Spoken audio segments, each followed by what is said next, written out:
الحمد لله رب العالمين، والصلاة والسلام على خاتم الأنبياء والمرسلين وعلى آله وصحبه ومن دعا بدعوته واهتدى بهديه إلى يوم الدين. السلام عليكم ورحمة الله. برزان خوش حالين لتفسير سورة البينة بخزمتها مقامو بس رزامندي خواهي يقولوا وهوادارم إيوه آزي السودي لور بقرن إن شاء الله. أعوذ بالله من الشيطان الرجيم. بسم الله الرحمن الرحيم. لم يكن الذين كفروا من أهل الكتاب والمشركين منفكين حتى تأتيهم البينة، رسول من الله يتلو صحفا مطهرة فيها كتب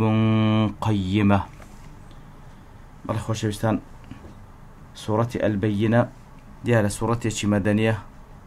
وتسناوش كشبه لقوتري وكوزانان دفرمون بيغو سورة القيمة، بيغو سورة المنفكين، وهلوها بيغو سورة البرية. ودرباري أو سورة الشوكو لزوربي تفسير كان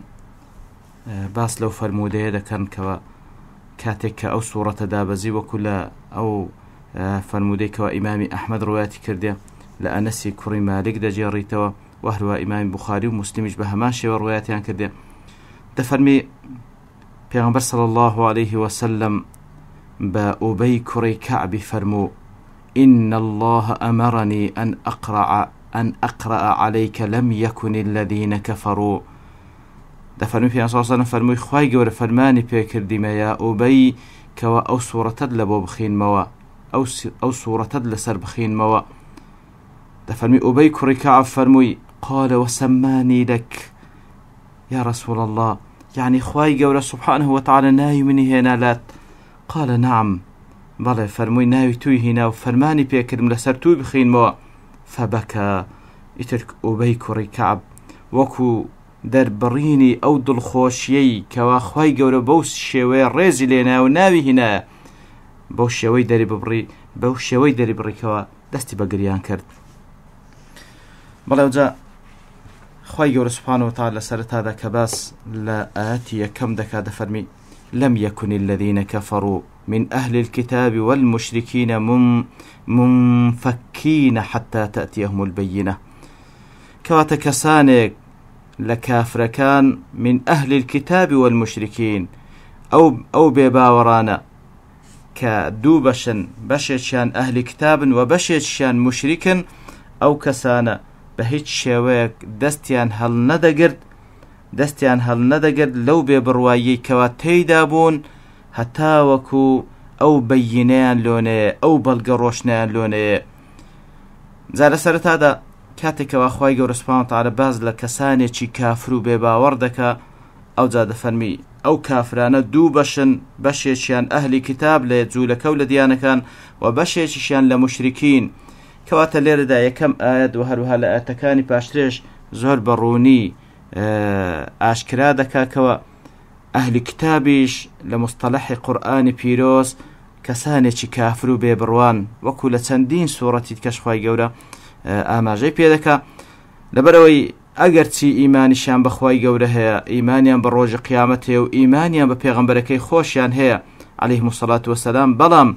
هر کسێک ئیمانی بە یەک لە پێغەمبەران نەینی ئەوە بە ئیمان نەهینانەکەی بە هەر یەک لە پێغەمبەران بە تەئکید لە دایرەی ئیمان دەردەچی و دەچیتە دایرەی کوفر. ئیتر بەو ئیعتیبارێکەوە جوولەکە و دیان ئیمانیان بە خاتم الأنبياء والمرسلين نەهینایەکەوە رسول الله صلى الله عليه وسلم ئەوە بە تەئکید ئەوان پێی کافر دەبن کەواتە ئەهلی کتاب ئەوانیش بەشێکن لە ئەهلی کوفر. انجا خواهی قول لمشركينيش جيایانی کردیتەوە بەڵێ هۆردوو لا کافرن چ ئەهلی کتاب چ مشرکین ئەوانەی هاوبەش پەیدا کردن ئەوانەی بت و سەنەم دەپەرستن یاخود ئەوانەی لە خوار خواهی گەورە هەر کەسێک و هەر بیر و باوەڕێکیان هەیە لە غەیری بیر و باوەڕی تەوحید ئەوانە مشرک و هاوبەش پەیدا کردن. بەڵام لەگەڵ ئەوەش خواهی گەورە ئەگەرچی ئەهلی کتاب و مشرکینی هۆردووشیان بە کافر لە قەڵەمدا بەڵام دیارە لێتشیانی جودا کردەوە کولێرە و لە چەندین جێگای دیکە بەڵێ هۆردوو لا کافرن بەڵام لەگەڵ ئەوەش ئەوان بە حکمەوەیکەوە ئەهلی کتابن لەلایەنی خوای گەورە سوبحانەهو وتەعالە پێغەمبەریان لۆ ڕەوانە کرا هەتا ئەو کاتێکەوە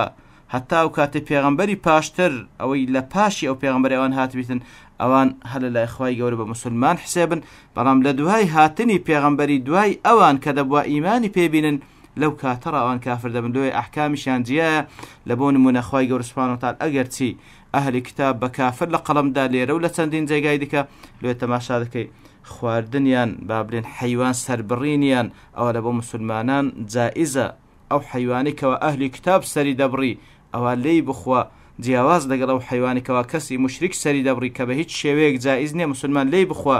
و هەروە مناکەحیان واتە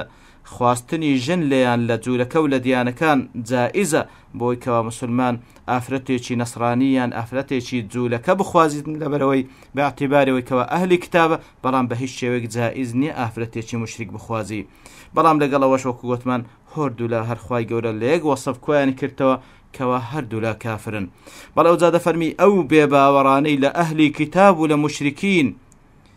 ئەوانە وازیان نەدەهینا و دەستیان هەڵ نەدەگرت لەو کوفرەی کە تێیدانە هەتا وەکو بەیینەیەکیان لەلایەنی خوای گەورەوە لە بۆنەیە. ئەو بەیینەیە چییە؟ دیارە بەیینە لەلایەنی لغەتەوە ما يبين به الحق في كل شيء، ئەوە پێگوترێ بەیینەواتە هەر بەڵگە و دەلیلێکەوە حەقی پێ ئاشکرا بی ئەوە پێدەگوترێ بەیینە. ئەوەی لێرەدا مەبەستە خوای گەورە سوبحانەهو وتعالا یەکسەر لە ئاەتی پاشەوی ڕوونی دەکاتەوە ئەو بەیینە ئەوەیە رسول من الله يتلو صحفا مطهرة، کەواتە ئەو بەیینەی کەوا لێرەدا خوای گەورە باسی کرد کەوە ئەوان کەسانێکی بێباوەڕ لە ئەهلی کتاب و لە مشرکین دەستیان هەڵ نەدەگرت لەو کوفرەی تێدانە هەتا وەکو بەیینەکی بەڵگەیەکی ڕۆشنیان لە بۆ بێ کە بریتی بوو لە هاتنی پێغەمبەر صلی الله عليه وسلم. ئەو بەڵگە ڕۆشنە بەڵێ رسول من الله يتلو صحفا مطهرة، واتە نێردراوێک کەوا پێغەمبەر صلی الله عليه وسلم کە ئەویشیان چی پێیە قورئانێکی پێیە کەوا لە بۆیان دەخینیتەوە يتلو صحفا مطهرة، چەند پەڕەیەکی پاچیان بەسەردا دەخینیتەوە. کەواتە لێرەدا خوای گەورە سوبحانەهو وتعالا بەو شێوەیە باسی لەو بەیینە کرد کە یەکەم شت وەصفی کرد کە ئەو بەیینەیە بریتێ لە ڕەسوول کە ڕەسوول الله صلی الله عليه وسلم. وەکاتێکیش کەوا بەو شێوەیە پێیان خوای گەورە سوبحانەهو وتعالا باسی ڕەسوولی کردێ بە سیغەی نەکیرە هینایتەوە. دیارە ئەو نەکیرەیە لە بۆ ئەوەی کەوا لە بۆ تەعظیم و ڕێزلێنانی پێغەمبەری صلی الله عليه وسلم ڕەسوولێکە چ ڕەسوولێکی بە قەدر و قیمەت لای خوای گەورە سوبحانەهو وتعالا. بەڵێ ئەوجا ئەو ڕەسوولەش چی پێیە؟ يتلو صحفا مطهرة، لە بۆیان دەخینیتەوە لە قورئانێک کەوا خوای گەورە پێی بەخشیە کەوا بەسەر ئەهلی کتاب و بەسەر مشرکین و بەسەر هەموو خەڵکیدا دەخینیتەوە و تەبلیغی داوە و بانگەوازی خوای گەورە دەکا. ئەو کتابی کەوا بریتیە لە صحفا مطهرة. صحفا مطهرة صحف جەمعی صەحیفەیە، صەحیفەش بە معنای پەڕەدێ، کەواتە صحف چەند پەڕەیەک کەوا مطهرة واتە زۆر پاکە و پاک کرایتەوە لە شرک. کەواتە ئەو پەڕایی ئەو کە لێرەدا مەبەستە لە پەڕەکانی قورئانی پیرۆز کەوا پێغەمبەر صلی الله عليه وسلم دەیخینیتەوە مطهرة زۆر پاکە، واتە پاکە لە هەموو شتێکی پیس، ئەوجا لە سەروی هەموو شتە پیسەکان، پاکە لە شرک، پاکە لە هەموو خوڕە و شتێکی نزم، پاکە لەوەی دەستی شەیاطینی ئینس و جینی بگاتێ. لەبەرەوەی خوای گەورە سوبحانەهو وتعالا کەفارەتی بە پاراستنی قورئانی پیرۆز کردیە. لێیە ئەو پەڕانەی کەوا کەلامی خوای گەورەی تێدا کە قورئانی پیرۆزە و کە پێغەمبەر صلی الله عليه وسلم بەسەر مشرکین و ئەهلی کتاب و هەموو کەسێکدا دەخینیتەوە بەو شێوەی مطهر و پاکە. لێیە تەماشا دەکەی زۆر بە ئاشکرا حەقی تێدا دەدرەوشێتەوە، زۆر بە ئاشکرا سوڵتانی حەقی تێدا لەسەر دڵ و دەروونەکان. يتلو صحفا مطهرة. پاشان دەفەرمی فيها كتب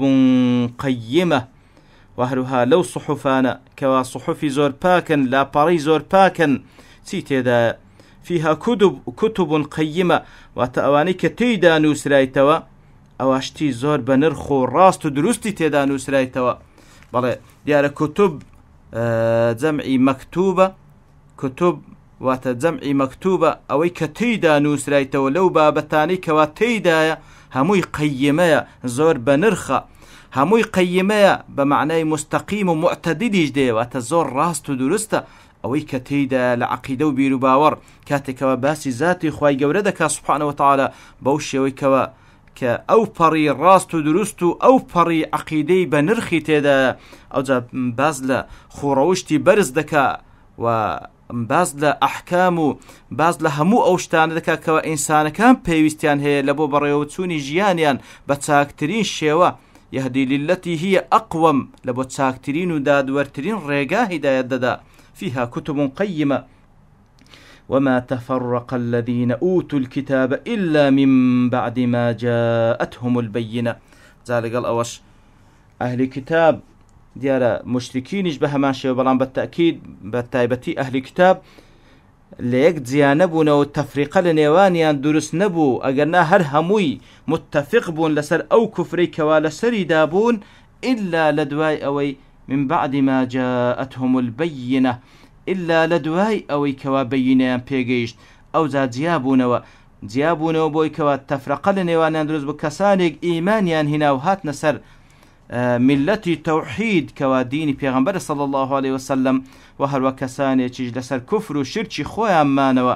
وهر وهندق المفسرين بوش شوي ليش داتو دفرمي اگر چی ایمانیان بە پێغەمبەر نەهینا صلى الله عليه وسلم ئەوە غەریب نیە ئەو موقفاڵ وێستەریان کە زۆر بیان ئەو موقفیان بوو